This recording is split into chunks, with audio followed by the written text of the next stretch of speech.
Good afternoon. You are watching the Every Choice Counts podcast, and I am your host, Dara Berger. And for those of you who don't know me, I'm the author of the book, How to Prevent Autism, documentary filmmaker, and certified health coach, as well as the mother of 2 children, one of whom has autism. And I am very excited about today's show on self-direction. We're going to go over the Medicare waiver and why these things are so important, especially for families who have a child with developmental disabilities. I am very excited to introduce today's guest, Ken Siri, who is a self-direction broker, author, and autism advocate. He is the single father of a 21-year-old boy with autism. Ken has spent 20 years on Wall Street as a healthcare and technology analyst and is the author of Cutting Edge Therapies for Autism, now in its 4th edition, and 101 Tips for Parents of Boys with Autism in its 2nd edition. Ken blogs for Psychology Today and is passionate voice within the autism community, speaking at autism-related conferences, and has been interviewed by local and nationally syndicated television shows, as well as radio and print. Ken is a board member of the National Autism Association New York Metro chapter, where he serves as an officer at large. He is also the subject of a documentary film, Big Daddy Autism, currently in production. Ken and his son live in New York City. Ken, thank you so much for being a part of today's show. And first, I just want to ask, how are you and Alex doing with this whole COVID-19 thing? Yeah, it's going okay. First of all, yeah, great to be here, and good to see you. It's been a while. Everything's going pretty well for us. Alex is actually out with a couple of his staff workers right now, so I've still been having some people come. He's going on a little bit of walk around the city today, and he seems to be doing okay. He wasn't in school, so because he's 21, so he graduated last year, so he's been sort of doing a home program anyway. Right, so it hasn't been too bad of a change for us, and knock on wood, everyone's been healthy. And I always try to look at the positive side. So I'm trying to enjoy. I'm looking out the window here as I talk to you guys. I'm enjoying the relative quiet of living on 96th and 3rd, which normally there would be a lot of noise right now, but now it's like Mayberry here. So not that I'm not ready to go back to the gym and yoga and all that, but there are some things that are kind of nice about the lockdown. So all okay here. How about you guys? I know you guys are out east, right? So yeah, we're doing well. I actually was really surprised because I didn't think Dylan was going to be able to do virtual school on a computer, because the school he goes to, the school he goes to, and he's always out in like the woods and taking hikes. It's the science is in the greenhouse, but he's actually doing really great. I'm proud of him. And the positive thing is I'm spending all day facilitating him. I'm his para. Got it. Okay, cool. Him being at school. And so I'm spending all this extra time and seeing how smart my son is. It's really nice. It's good. Yeah. We've been doing a lot of typing. Yeah. And then I'll stop. But like I've been doing the typing, because the typing person hasn't been able to come really. And we've done some typing virtually. But it's been a chance for me to like up my game a little bit with the typing. So I hear you. So let's talk. So it sounds like you've just been through this whole self-direction. You got your hands-on experience, and this is something I have to go through. So I'm really excited to get all the information for this show, and then of course get out to viewers. So first off, what is self-direction, and why is it important? And we should say that this is it's a New York State program. There are versions of this program in other states, but New York has by far the most generous version of this program. So really what I'm going to talk about today is, this program, which is a Medicaid-funded program in New York State. So like I said, some aspects of it may transfer to other states, but we're really talking to New Yorkers today. Sorry, the rest of you guys. But so what self-direction is, it's a program run by an agency of the state known as OPWDD, which the acronym stands for Office for People with Developmental Disabilities. The goal of OPWDD is to get, and this program by extension, is to get the individual as integrated as possible into the community. So this program, actually an earlier iteration of it, this version of this self-direction program, previous versions had similar names, is about 6 or 7 years old now. So previous versions of this programs were sort of in reaction to, I'm trying to think of the name of the facility that was in Staten Island now. I should know this off the top of my head. It was actually an expose that Geraldo Rivera did, where folks with special needs were living in like these group homes, and basically they weren't taken care of. And, there were literally people who were sitting in their own filth on the floor. He exposed it. Willowbrook. So it was Willowbrook. If you look up Willowbrook. So OPWDD's mission then was to, get the folks out of these structured, segregated facilities and into the community as much as possible. So self-direction is sort of the latest version of a program to help people do that. You don't have to have you don't have to use self-direction. There are other services you can access in the city, but self-direction is probably a good fit for most of the folks with special needs anywhere in New York State. I'm just trying to think, there's a whole process to go through, and that might be like your next question. But, to access self-direction, you first have to get the Medicaid waiver in place. And then once you have the Medicaid waiver, you can access self-direction as one of the services. But so let's break it down a little bit for people to understand. So first of all, self-direction is something that provides services, money for you to get services for your child, right? When they're over 18. Is that how it works? Well, it can be under 18 as well. So there's no real age. There's no real age limit. I mean, someone who's an infant, you don't have. So first of all, you have to get a developmental diagnosis, right? So my son has an autism diagnosis. That's probably the most common, but by no means the only diagnosis. I have clients who also have cerebral palsy and other, Down syndrome and other conditions. But autism is kind of the popular one. Most of my clients, and I have a good cross section. It's a large number. Have autism. So it's and that's one of the reasons why the program is growing like exponentially right now, meaning self-direction. So if an individual has a developmental diagnosis, then they're allowed to get Medicaid.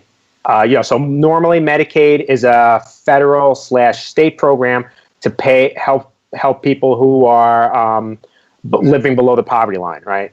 The Medicaid waiver waives the income requirement so that you can use Medicaid funds to pay for various services and programs, one of which is self-direction. So to get self-direction, you have to get the Medicaid waiver. And again, the waiver waives the income requirement, and how you get the waiver is someone has a developmental diagnosis. So if you have a developmental diagnosis of autism or any, a number of other conditions, some of which I mentioned, then you're allowed to get the waiver. The way you get the waiver right now, or get Medicaid right now, is, and it's changed over the last 2 years, is there's a number of organizations called CCOs, the acronym stands for Care Coordination Organization, that are based in New York State. Those organizations are the ones you would go to. So for instance, if you guys don't have a Medicaid waiver right now, and you have a developmental disability and a diagnosis of such, you would contact one of these CCOs that serves your region of New York State. I think there are 6 or 7 of these CCOs. I don't remember offhand, but I could look up the information while we're talking if you want. But you can even just Google CCOs, Care Coordination Organizations, New York State. The state's broken up by various regions. New York City is one region, for instance. And in New York City, there are 3 CCOs that are serving this area. You would contact them. Basically, there's a general phone number on there. You call them and say, hey, how do I get the Medicaid waiver? And eventually, someone calls you back. It might be weeks, might be days. Most likely, it's going to be weeks. Someone calls you back, and they do an intake on the phone. They'll ask you a bunch of questions. They'll start doing some paperwork, and eventually they're going to send someone like an intake coordinator that might be different names at different agencies. They'll send someone out to do an interview with you. They'll do a bunch of paperwork, and probably about a year later, after you don't really have to do anything except sit through some meetings with these folks. Generally speaking, it takes about a year to get the Medicaid waiver. Like I said, most of it's just waiting. Things might take a little bit longer right now because for about a month, the state, at least OPWD's office, was closed for a month. So they're already backlogged. Now they're backlogged even more. They are now. It took them a while to get set up to work from home. So anyway, it takes about a year to get the Medicaid waiver.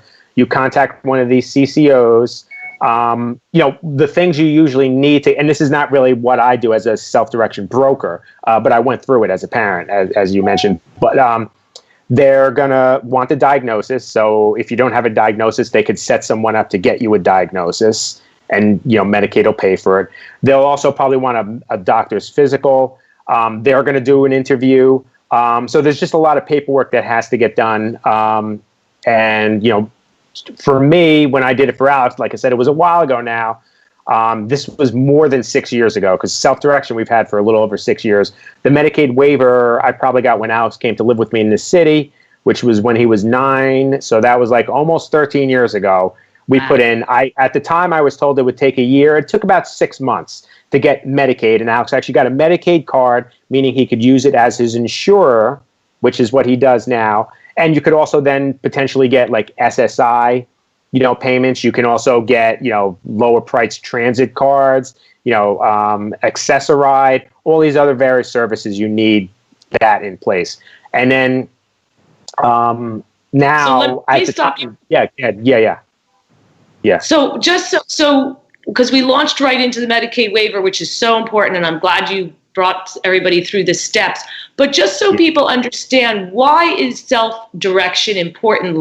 So you have a full day of where Alex is with people. He does all kinds of things, and it's all paid for by this self-direction program. Can you explain why this is so important for families, just so they understand what you're receiving and what they could possibly get?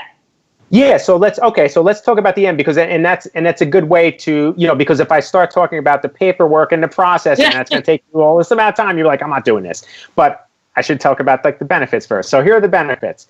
So first of all, if your individual is school age or younger, they're probably going to get, and there's various factors which we can go into about how much money you get to spend on an annual basis. You're probably going to get about $50,000 a year to spend on services. Now, you don't get a check for $50,000, unfortunately. You get the ability to call on $50,000 in funding. So Alex had what's a typical, when he was school age, like I said, he graduated last year. So when he was school age, his budget was $54,000. That's a typical budget. And you can spend that on a number of items. And I'll talk about what we had in place.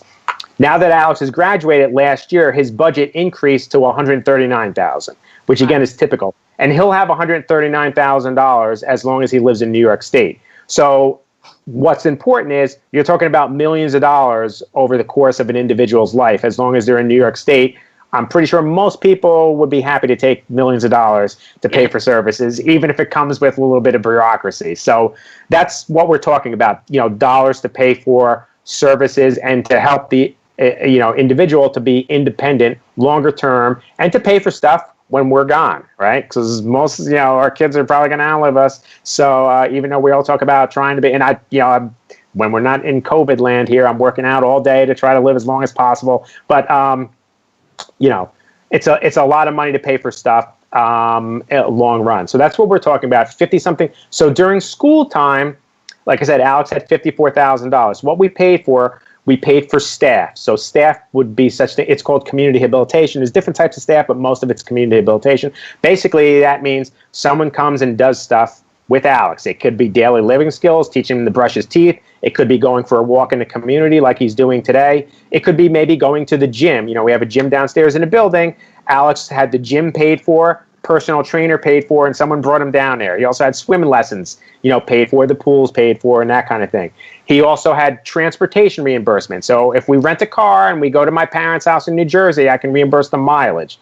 Or if Alex was taking a train, we took the subway to Coney Island or something, we can reimburse the Metro card tickets. Or if staff went with him, we can reimburse their cost, right? If Alex wanted to go to a movie, they don't pay for Alex's ticket, but you can pay for the staff's ticket, and the staff can get paid for their time.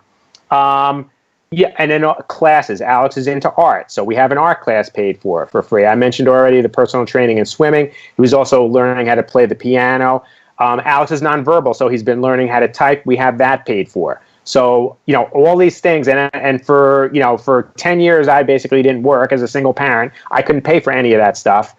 So until self-direction, I wasn't able to pay for all these services. So in a way, it's sort of an equalizer. It kind of makes you almost like a rich person as far as like special needs services goes, because, you could, again, $54,000 a year spending on apps. I mean, the first few years, we didn't even spend all the money, because you had to find staff or whatever. But basically, And then the graduation. So now Alex graduated, and I'll tell you what we have in place now and explain the typical day. So his budget expanded. Most of that extra money went towards staff. So what I have now is in Alex's staff, some of the people work more hours than others. Most of them are backup, but I have 10 staff people. Wow. A handful of them work, 20 to maybe 30 hours a week. But potentially, I have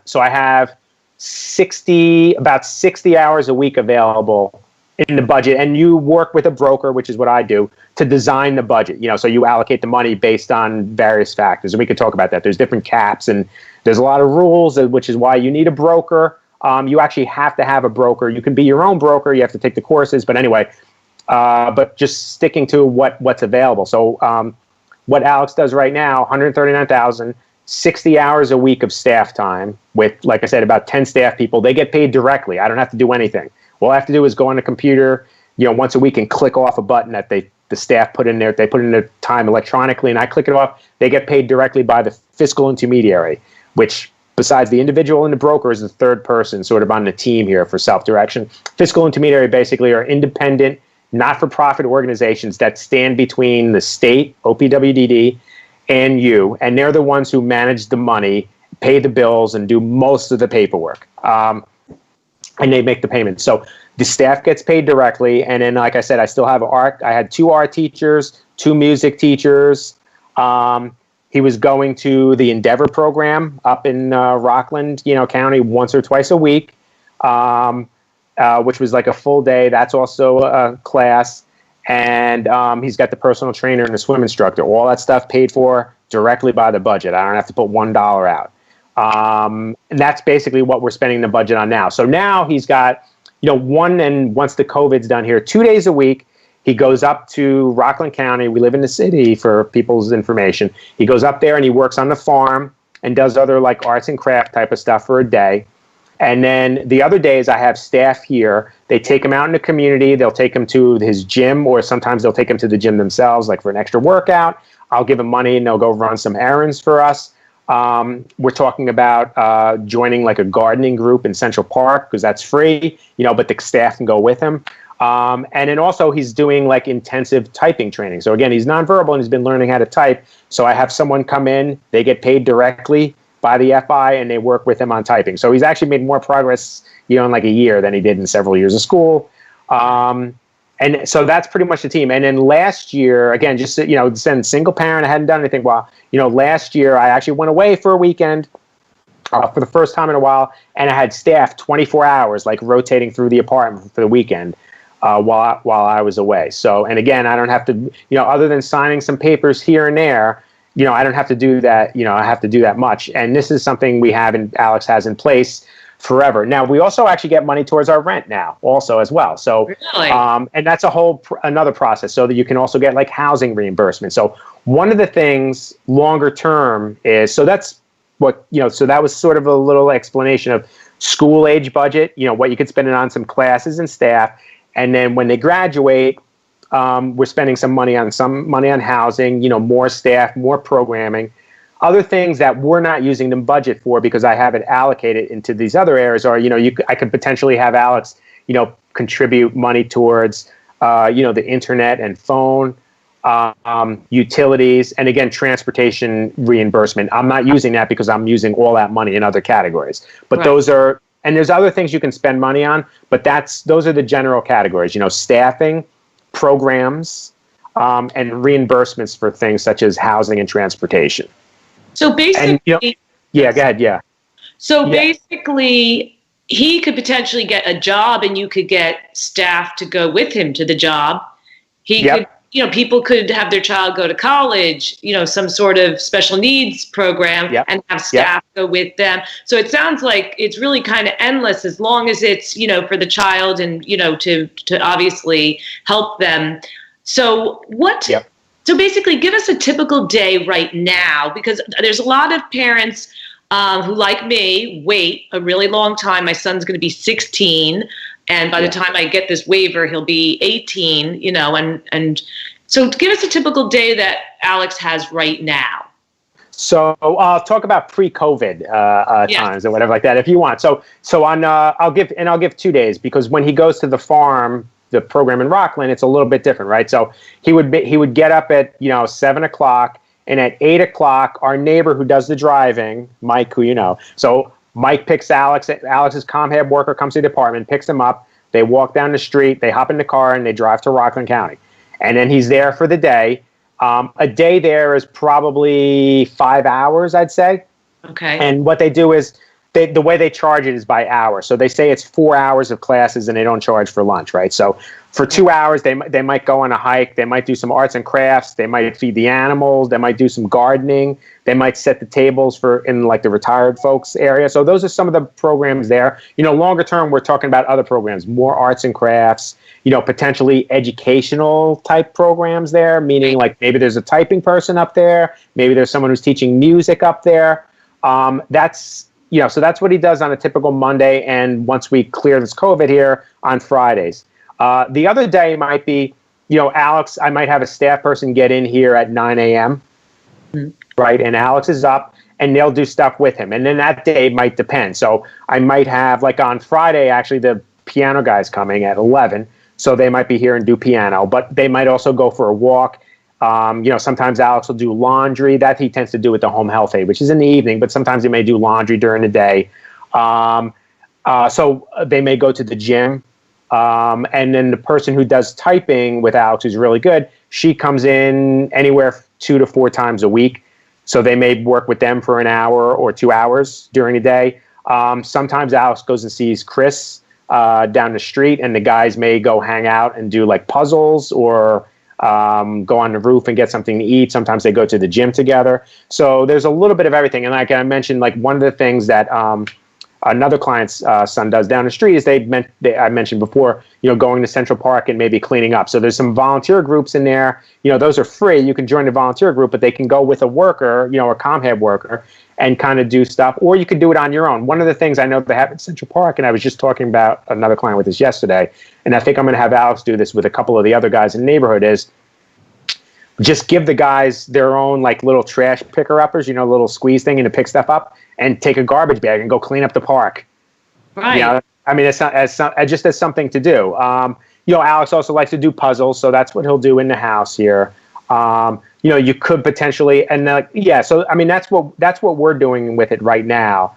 Longer term, I kind of talked about like what the future is. That again, longer term might be a situation, and I have some clients doing this again up at the community up there in Rockland County, where they're renting rooms. So if you have a self-direction budget, and you have housing in the budget, and you live independently, meaning you don't live with your parents, you can get about $1,300 a month towards rent or mortgage. So this is a model we're talking about, and different places are doing this in the state right now, but I think we kind of came up with this first. A model might be it might be an entity, or it might be a family that has some means, purchases a house, and let's say a lot of houses upstate are $500,000 or maybe even less, but let's say $500,000, and maybe it's a 4-bedroom house.Maybe you have 3 guys live in the house. And when you think about it that way, you're thinking about 3 guys living in a house, and their budgets combined, that's $500,000 a year. So you can pay basically for the mortgage or rent, maybe someone owns the house and the other 2 guys rent the room, and then you have an extra bedroom in there, and you can rotate staff amongst the 3 guys overnight. No, it's incredible. So I remember like years back when this big wave of children from the 90s became adults, there were all these news stories that parents were like, they couldn't get services for the child. They didn't know what to do. The child was like sitting there all day with nothing. Yeah. And then here you are today, you have this full program. I mean, Alex is busier and doing more interesting things than most adults and children that I know. Yeah. And it's fantastic that he has this full life, and that these people are also teaching him to do all these things by himself to eventually, hopefully, become independent one day. Yeah. So let's talk about, because I know a lot of parents are sitting here watching this saying, oh my God, how do I get that program? Does it cost me anything? So let's talk about, is it expensive? Does it cost anything? And what are some misconceptions that people have about self-direction? Yeah, so first of all, it's totally free. Doesn't cost you anything. And even me as the broker, I get paid by the state. It's totally free. So it's an easy sell. I'm like, it's free. I'm giving you money for free, right? So who doesn't want that? Everyone's going to take it. Now, it does take a while, as I mentioned, to get the waiver, we're talking potentially a year. Once you have the waiver, to get self-direction set up to the point where you're actually able to use it to start paying for stuff, it's probably going to take about 6 months. It should take less than that. It's actually not 6 months worth of work, but I mentioned before the demand. There's such a demand, and there's so few people doing these jobs, meaning there's a whole process, which we can go through if you want, but there's a whole process to get all this paperwork and such approved. It just takes a while to get it through the system. And some areas of the state are busier than others. So, for instance, in the Hudson Valley right now, it probably takes more than 6 months. And that's because if you emailed someone there called a DDRO, which stands for Developmental Disability Regional Officer, that's like your local OPWDD office, to ask them a question, you're going to get an email back that says, don't email us again. It takes us 2 weeks to get to your email because the emails are that backed up. So it's just, the program's growing like a hockey stick. Back in the day, I worked on Wall Street and I covered the internet industry. This is kind of what it's like crazy growth, which is exciting, in a way, and it shows that there's a lot of demand for it. But because of, and a lot of times, the brokers and these fiscal intermediaries that I referenced earlier that kind of stand in between you, they're the ones who you, as a parent, you have the contact with. Most of them are not people who also use the budget, which is my value add. So they may not be able to explain to you why you're waiting so long, or that you have to wait so long, or that there's a 2-week delay before someone answers an email. And people get frustrated, and then maybe they drop out or they complain.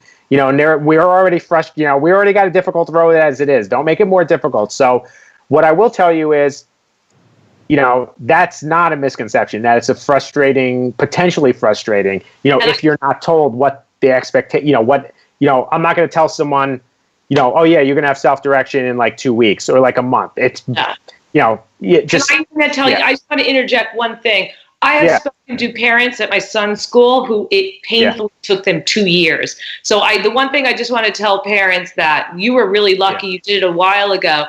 I've heard it could take up to 2 years, but I would say to parents, don't give up. Don't give up. Yeah. The services that you're going to get, and this is going to pay for them, for their housing, for the rest of their life. I mean, this is so important. Yeah. And so the other thing I want to make sure people understand is the steps that they need to take are they've got to get the Medicare waiver first. They got to get on that. Yeah. But my question to you is, should they start working with a broker or not until they have the Medicare waiver? Well, you can't really work with a broker until you have the waiver and until self-direction is approved, because the broker can't get paid. Okay. The broker gets paid by self-direction. So if a broker wants to work with you for free, there's nothing really the broker could do anyway. I mean, as a broker, I could put some of the information together, but it's not really going to save you, any time. And the broker's not, not going to work for free. So once you have the waiver, you then, they used to require you, they're not really doing it right now, I think, because of COVID and some other stuff, but usually the process was you get the Medicaid waiver, and once you have the Medicaid waiver, you're assigned someone called a care manager now. And your care manager is your go-to person. They're probably going to come, they might come, depending on the level of care needed, which is based on all the paperwork and everything that's done, they may come monthly. Most likely they're going to come semi-annually or quarterly. And when they come, the typical process would be, hey, what can I pay for with this self-direction? Now, I have the insurance card, I heard about I can get SSI. What else can I get? You can help me find a pro bono lawyer for guardianship. Yes, that kind of thing. Maybe I can get accessoride. What else can I get? They should be able to say something like, you can maybe get reimbursement for camp, like Camp Ramapo or something like that. But one of the things they can do is connect you, or they should be able to explain to you how to get self-direction. And how that is most of the time it's word of mouth, and they may refer you to a broker or a fiscal intermediary that's taking cases. If someone talked to me, the first thing I'm going to say is, do you have the waiver? And they're going to say yes. And I'll say, have you been to an information meeting? Information meetings are held in your region. So I mentioned before, region is like New York City is a region, but within New York City, there's sub-regions, which are the 5 boroughs. So if you live in Manhattan, where I am, you would want to go to, you could look it up. Manhattan DRO, I mentioned this acronym before, which is Developmental Disability Regional Office. Wherever you live, if you lived in Hudson Valley, if you live in Taconic, Long Island, you can write Long Island DDRO. You're going to get an email, you're going to find an email. You're going to go on there and just hope it's not OPWDD website. They're actually redoing it right now. It's not the most user-friendly, but I saw a version of the new website. It's a little bit easier, but you could probably Google OPWDD self-direction Manhattan, and you'll probably get a list eventually, if you look through the links, of information sessions. They tend to be held every month. It's a 2-hour meeting. They kind of want you to go to that, because when you go to that, they basically they talk about a little bit what I'm talking about today. They describe the program, what you need to do it. And at the end of the meeting, they give you a list of brokers who are taking cases in your region. And you contact all these brokers, and eventually one of them calls you back. It may take a couple tries because there's not enough brokers. And I'm not just saying this for competitive reasons. Most of the brokers are pretty bad because most of the brokers are not parents, so they don't see both sides of the equations. And also, literally, as a broker, like I mentioned the internet industry.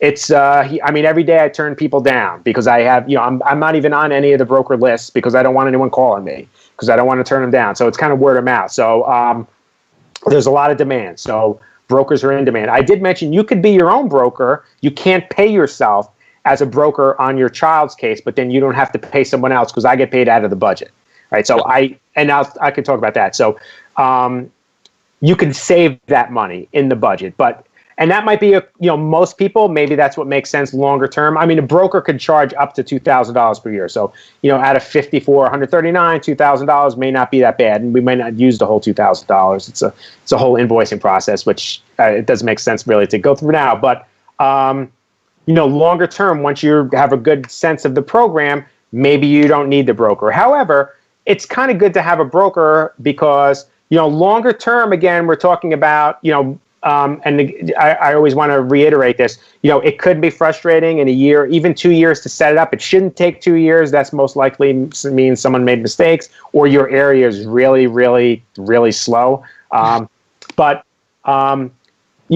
years for then 50 years of $100-something thousand a year, I think that's a good trade to make. And I was getting off a little bit from there, from what I was saying, but back to your original question about like the frustrations and that kind of stuff.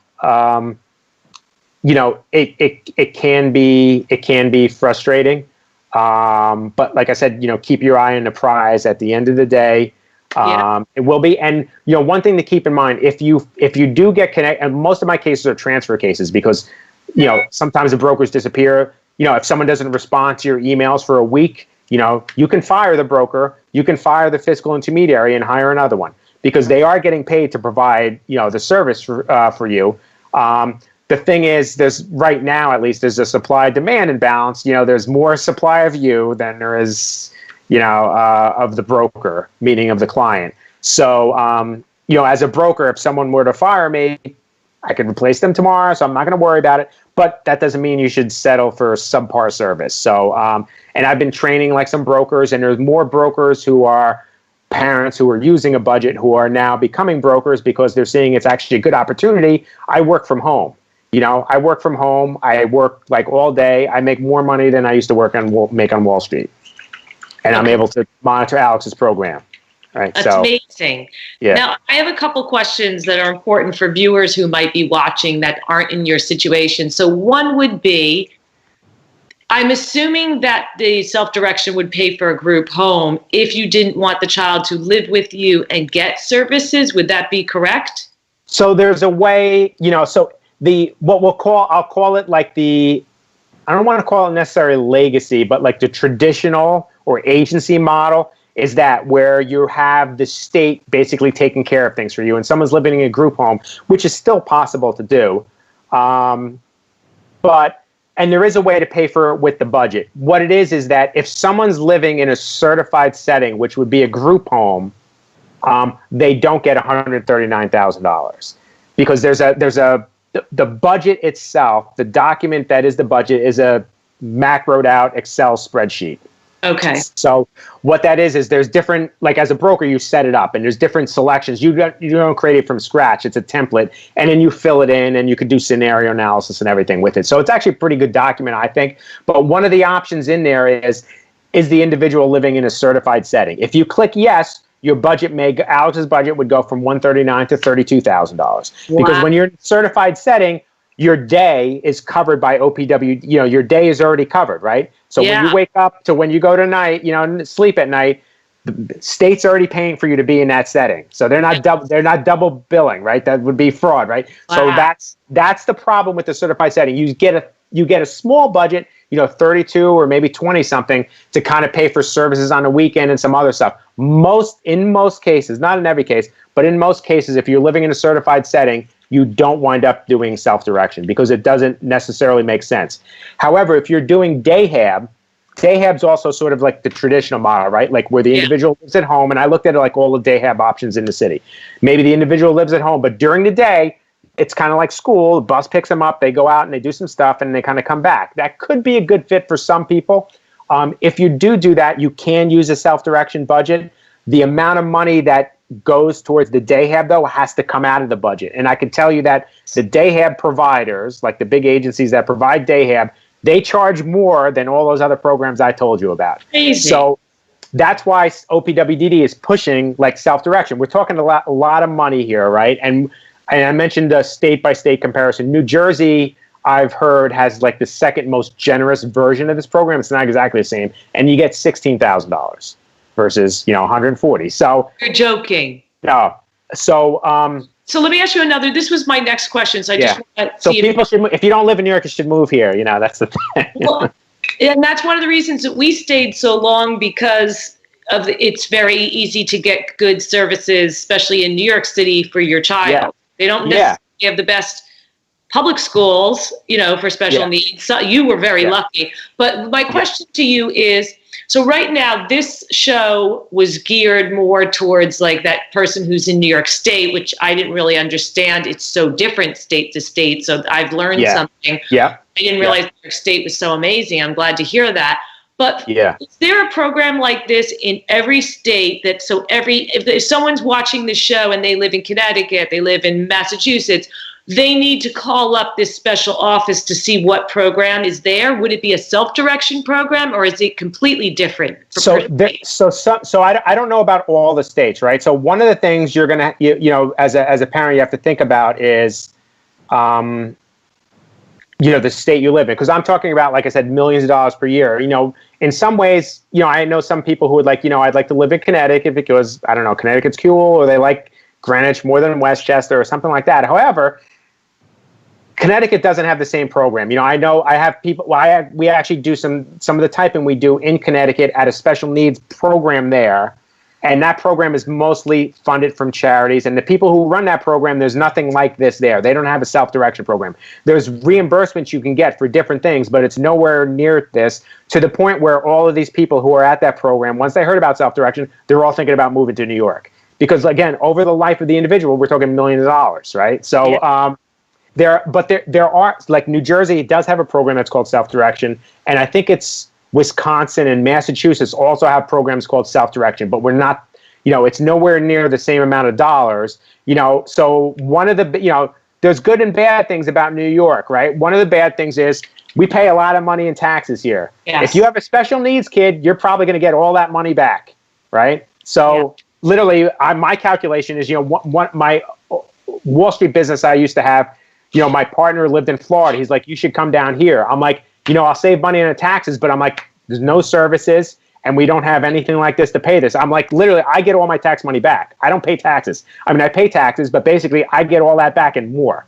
So if you're a special needs parent, I like the higher tax rate because that's where the money comes from. The money, Medicaid's a federal and state program. Most of the money comes from the federal government, but a good chunk of it. So in Alex's budget, his housing and something called OTPS, I won't go into right now, we get from the state. So of the $139,000, I would say 11 or 12K is from the state. The rest is from the federal government. Now, the states administer the program, but most of the money comes from the federal government. So like I said, the more, I don't know for sure, but most likely, if your state is a high tax state, you're probably going to have a more generous program. My sister lives in South Carolina, you ain't getting nothing down there. That's the problem. You're not going to pay any taxes, but you're not getting any service. You don't know, no tax, no service. It's so interesting. If it's coming from the federal government, why it would be so different state to state. Well, again, the tax rate's lower in South Carolina. They also get less, they're going to get less money from, the federal government. So, you got to have a higher tax rate to pay for stuff. One of the things that'll be interesting right now is, I know Texas does not have a program like this, but there are some benefits in Texas. In Texas, there's no state income tax because they have oil. If oil's dead right, now we're talking about economics, but if oil's dead right now, you don't think Texas is going to have no state income tax? I don't think oil's dead right now, but longer term, if oil was not as lucrative as it was, Texas is going to have an income tax. Interesting. So this seems like one of those few times where there's no downside to doing this program. Other than there's really not. Labor goes into it. Yeah, there's going to be, like I said, there's going to be some frustration. And if there's a whole bunch of parent blogs about it, I'm sure there's parents all day who contact me and complain about it. And, but again, if you're a long-term thinker, you're talking about a lot of money. And I have clients who are very wealthy. I have clients who live in tenements, and I have clients who have a full floor apartment building, and they all have the program because that's, and that's one of the great things, because like I said, you mentioned New York is good because we have a lot of services here, especially downstate here.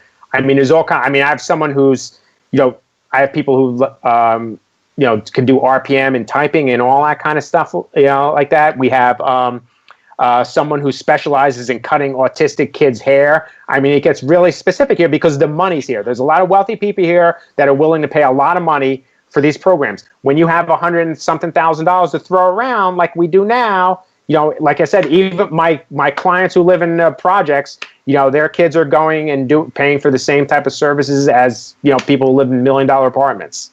Now, let me ask you a question. Is it any different if you live upstate New York, say, like really far north, like Albany, Buffalo, as opposed to New York City? Do you get the same budget, or is it different? It's mostly the same. I'll tell you that. So the budget amount is based on the age of the individual, meaning whether they're receiving services from the Board of Ed. So, for instance, when Alex was in school, his budget was $54,000, and the logic behind that is he's in school during the day, right? So, like 8 to 3 is the responsibility is the Department of Ed. That's another department from OPWDD.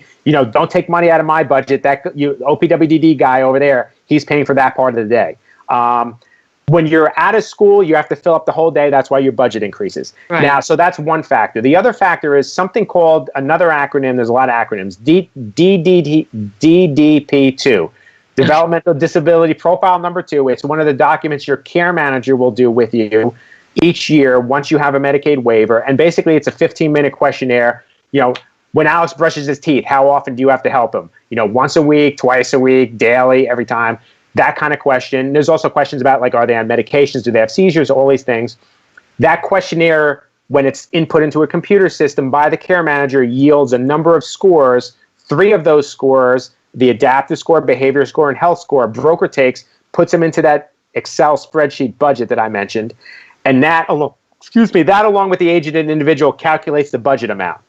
So if you get higher scores, it means you need more help. You get a higher budget. So a budget range might be, someone I mentioned. So for school age, I mentioned Alex's budget is 54 was typical. A high budget might be 59,000. Someone with seizures and maybe they have mobility issues. They're in a wheelchair, that kind of thing. Someone who's really high functioning, someone who's maybe going to school independently and can travel independently and doesn't really need as many supports, their budget might be in like $40,000. That's sort of the range.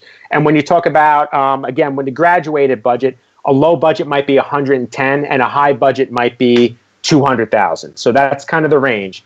There is a small geographic preference by region, although it's almost nominal, right? So like the difference between here and Buffalo might be a couple $100. So it doesn't really make much of a difference. So one of the things I speculate is, this is the state's attempt to get everyone to move upstate because, $139,000 in New York City, it's good money, But $139,000 in like New Paltz or upstate, Wow. that's a lot of money. Excellent. Right? Yeah.